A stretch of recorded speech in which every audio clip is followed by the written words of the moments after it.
If time is of the essence for you to grow your business, I think you're going to be surprised by how helpful this episode of the Heart Centered Business podcast is. And that is because I see far too many online business owners spending a lot of time making opt-ins that are actually a complete waste of their time and energy. We know that time is such an important resource for us, and not all list growth and not all opt-ins are created equal. So let's dive on into this one. This is episode number 414 of the Heart Centered Business podcast. So you can find all the relevant links and the show notes for today's episode over at tashcorbin.com/414. Let's do it. I'm Tash Corbin, and this is the Heart Centered Business podcast. So we know that our time is one of our most important resources, especially as a business owner.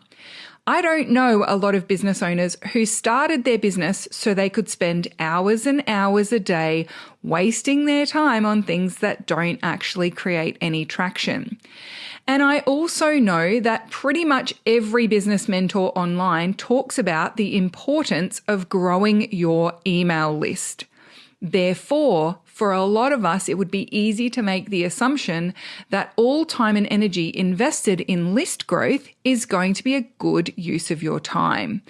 Yes, mailing list growth is critical, especially as so many people are losing access to their Facebook and Instagram accounts at the moment.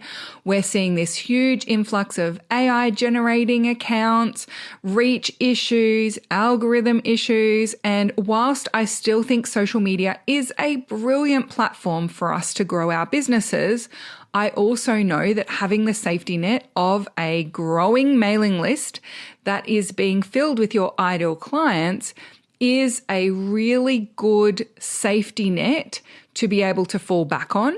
And it creates a lot more strength and resilience when perhaps things start to go a little askew with your social media, whether that be for a temporary or on a permanent basis.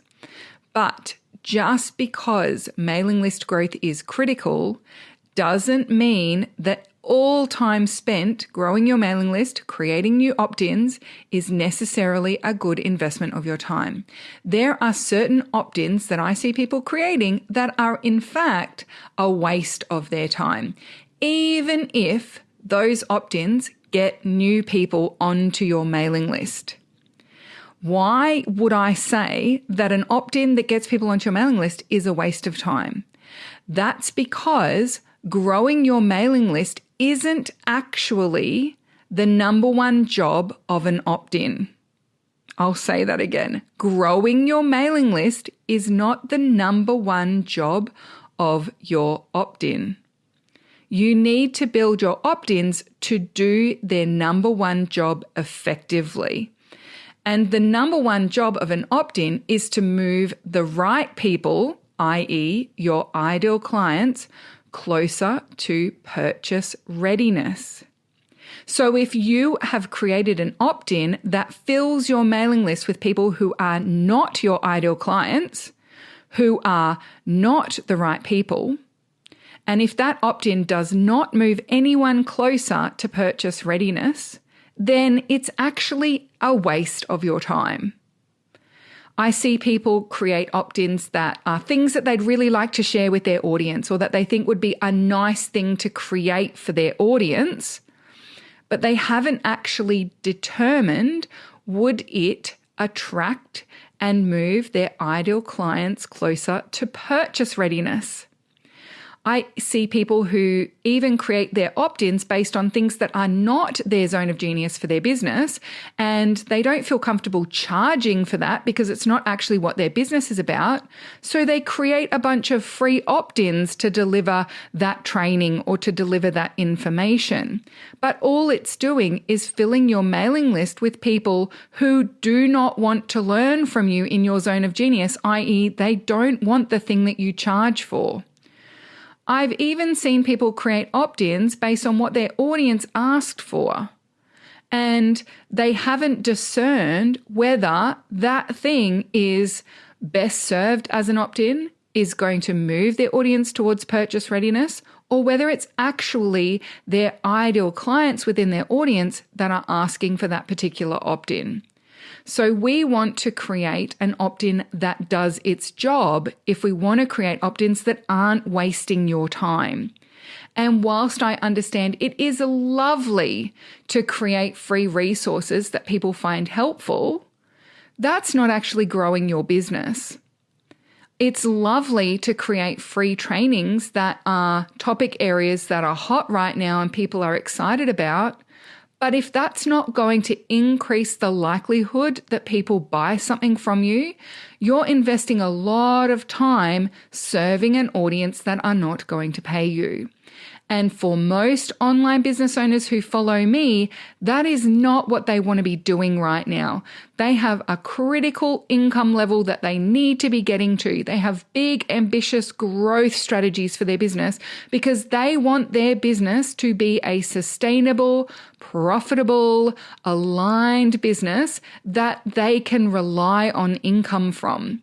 And so if you are filling your mailing list with a bunch of people who are never going to buy from you or who don't want to buy from you in relation to your zone of genius, or you're creating a bunch of opt-ins that no one wants to sign up for, then that is not an effective use of your time. And I would not be doing my job if I continued to allow you to keep making that decision without some insight and information as to how to discern. At the end of the day, which would you rather? An opt-in that gets 200 people onto your mailing list for something that isn't in your zone of genius and that will never lead them to being ready to buy something from you? Or would you rather have 20 people grab an opt-in who are highly motivated, who from that opt-in get very excited for the next step and are hungrily looking for how they can continue to learn from you or work with you? I know which I would prefer.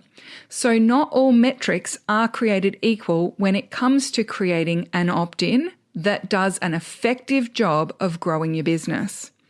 So how do you ensure that you do create opt-ins that are doing their job, that are an effective and powerful use of your time and a great growth strategy for your business? Well, number one, we want to ensure that you are creating opt-ins that are specifically for a validated niche.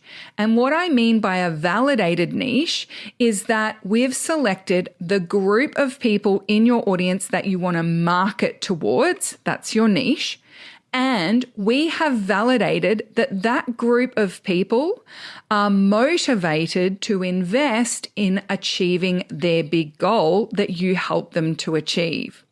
So it's not just that you've selected a hot part of the market or a certain demographic choice about who you're focused on with your marketing, but we've actually validated that that section of the market is motivated to, ready, willing, and able to invest in your product or service. Now, validating your niche is something that we do really beautifully inside the Takeoff program. And I do have a free niche training to help you select that niche and look for options to validate that. So I'll make sure I link to that in the show notes for you. So that is the Nail Your Niche training and my Takeoff program. Now, doors to Takeoff aren't always open. So if you go and check that out and the doors aren't currently open, you can jump onto the waiting list and I will let you know when the doors to the Takeoff program are next open. But inside the Takeoff program, we actually have a niche validation process that we use that is based on actually making sales. So we validate that people are willing to invest in this particular service or your particular package by doing a niche testing process, a market research strategy with a niche that actually results in sales. So in the last few months, this has been such a beautiful thing for me to witness because we have had, a big influx of new students in the Takeoff program, and watching them go through the niche validation process and making their sales of their VIP packages through what was ostensibly a market research exercise. Oh my gosh, it absolutely lights me up. But if you just want to get started on making those basic niche decisions and some ideas for how you might get that validated, then you can grab the Nail Your Niche training. I'll pop the link with the show notes at tashcorbin.com/414. Number 2 is you need to be sure and very clear and precise before you build your opt-in as to what exactly the offer is that you are validating them moving towards.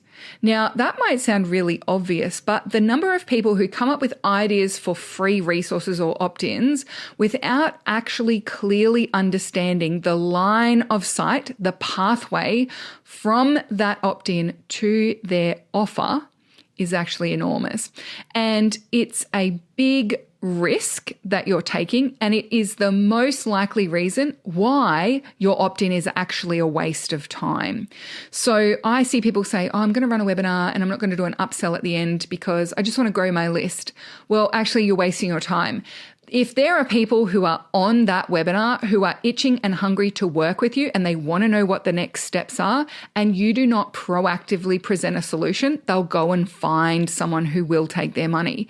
If you have people who sign up for your opt-in, and in completing that opt-in, they've moved towards readiness to purchase, but there is no logical next step of what they should be purchasing next or how to get more information about working together from here, then you are leaving them hanging. And we need to be very overt and very clear and precise in our instructions, especially as people are signing up onto our mailing lists. So before you can craft those next steps and make that offer really clear, you need to know what is it that you're actually moving them towards. So certain opt-ins that I have and certain free resources that I have move people towards purchasing the takeoff program. Others move people towards buying a VIP package. Others move people towards my leverage and launch program. And so those free resources have been created knowing exactly what they lead to. Because if all I did was help people to make their niche decisions, but then there's nothing from there. There's no further next steps. How do I validate that? How do I get mentorship to know that I've selected a niche that actually is going to buy from me consistently and sustainably? Then I'm not actually doing a good job as a mentor, even in that freebie, because I'm just leaving people hanging. It's one thing to decide on what the niche is you want to focus on. It's another thing to validate that and understand what the data is telling you when you go out there and test that niche and test that market.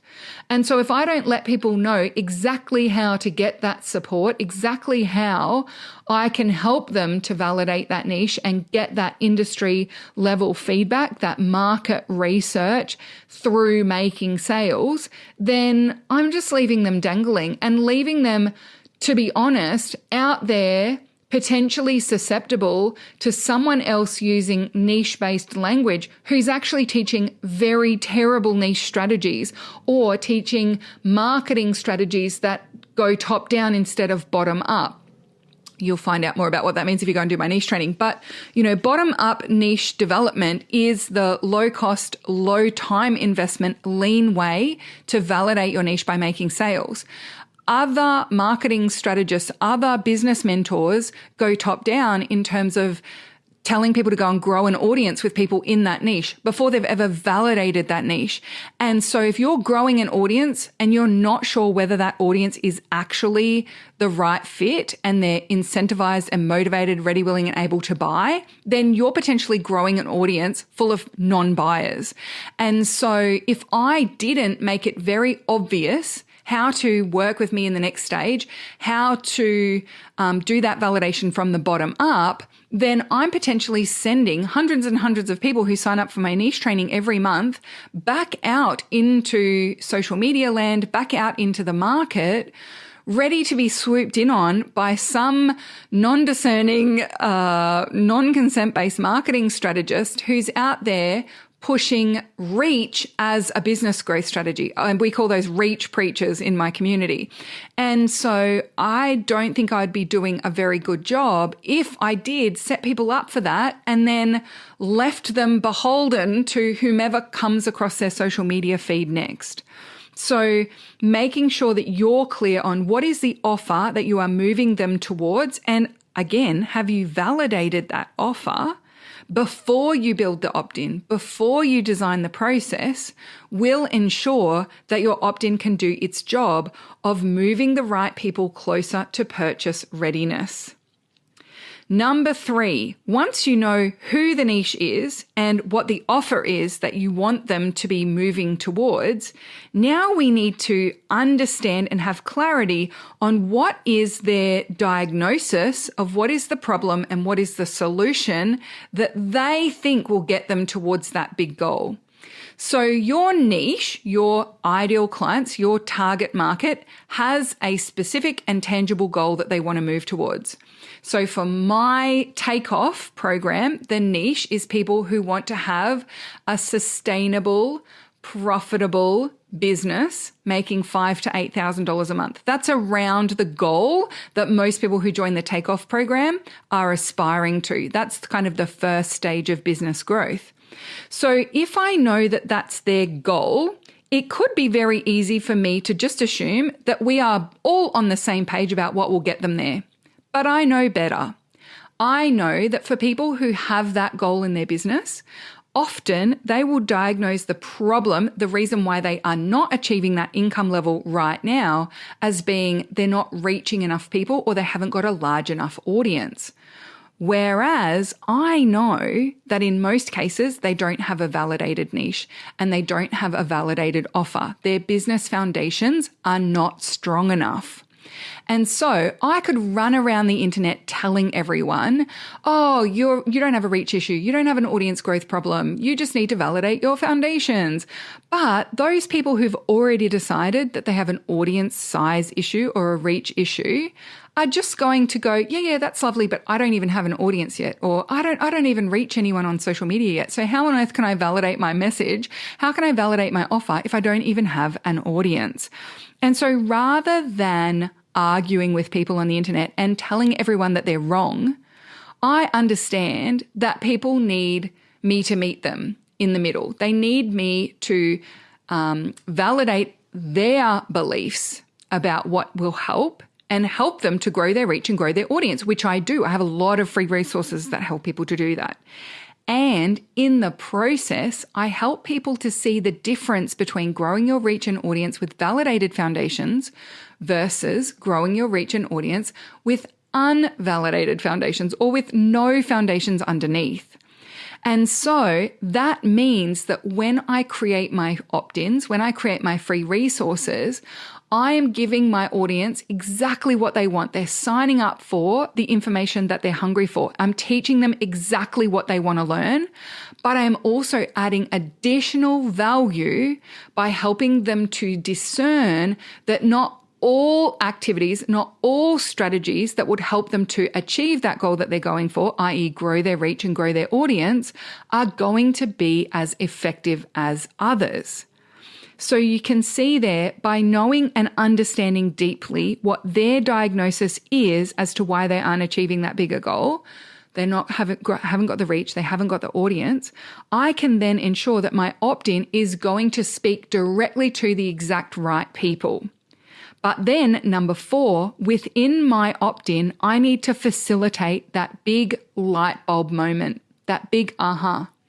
Now, in my world, I call that bridge messaging. I need to help build a bridge from being fixated on reach and audience growth into seeing that growing your reach and audience growth with validated foundations is the fast track to making more money as a business owner faster. So that light bulb, that big aha moment is what I need to bridge people to with my opt-in.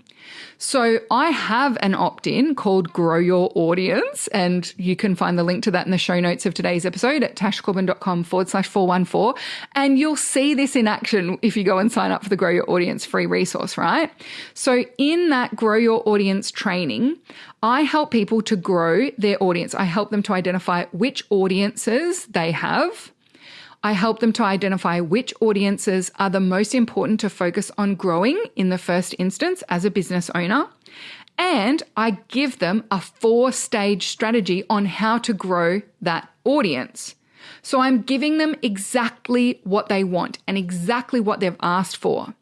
Within that training, however, I've also helped to facilitate the light bulb that growing your audience with a bunch of unmotivated people who don't actually want to buy from you is probably not a good use of your time. Instead, we want to grow your audience with people who are the right fit. We want to grow your audience with people who are hungry to purchase and invest in a solution. And the way that we do that is with a validated niche and validated messaging.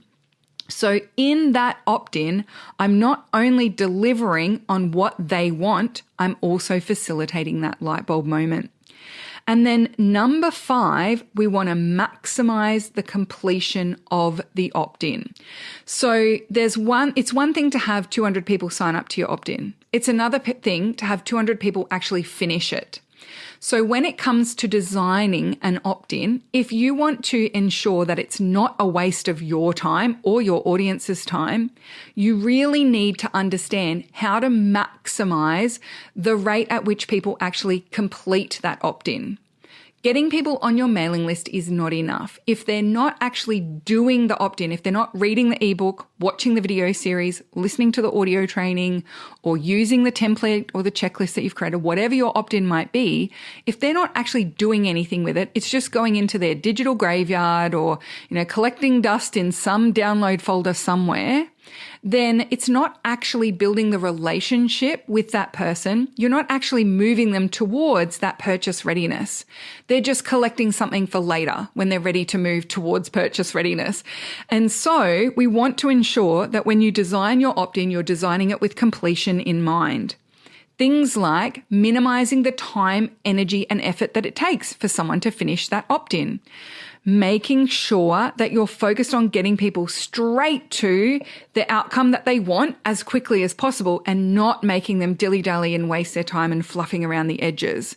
So when people sign up for my Grow Your Audience training, it is a very schmick, very streamlined 40-something minute training, and it teaches very tangible, practical strategy quickly. I want people taking action on that super fast. Not only that, at the end of the training, I have a little Easter egg in there that invites people to take a little action with me. And it's a little secret, right, at the end of that training. And so I can see on a weekly basis how many people have signed up for the training and how many of them have actually taken action on that little Easter egg at the end. And so that tells me how many people are actually completing it, not just finishing the training, but actually actioning the training. And that's really important to me because number 1, I want people who sign up for that opt-in to grow their audience.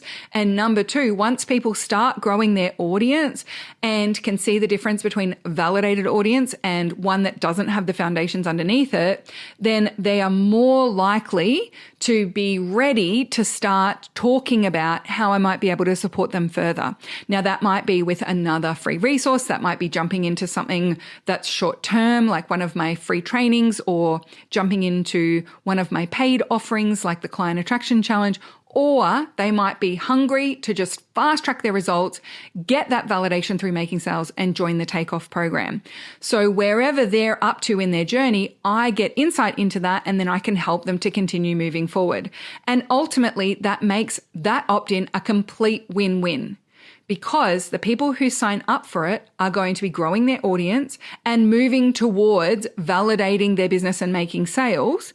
And the ones who need more support with that or want to fast track their way to that validation through making sales can then ask questions about the takeoff program and discern and work out whether it's the right fit for them or not.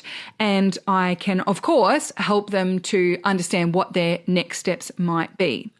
So they are the 5 ways to ensure that your opt-ins do their job and therefore are not a waste of your time. Make sure it's for a validated niche. Make sure you're clear on the offer that it's moving them towards. Understand what they have diagnosed as the problem and the solution to get them towards their bigger goal. Number 4, bridge to that light bulb moment within your opt-in. And number 5, make sure your opt-in is designed for maximum completion rates. Now, as I said, if you would like to grab my Grow Your Audience training, that will be linked with the show notes of today's episode over at tashcorbin.com/414. And of course, if you want to fast track, make sure you come and check out the Takeoff program as well. I'll pop the link with the show notes there as well. Thank you so much for joining me for this episode of the Heart-Centered Business Podcast. Until next time, I cannot wait to see you shine. Bye for now. Would you like more tips, tools, and resources to help you grow your heart-centered business? Head to tashcorbin.com today.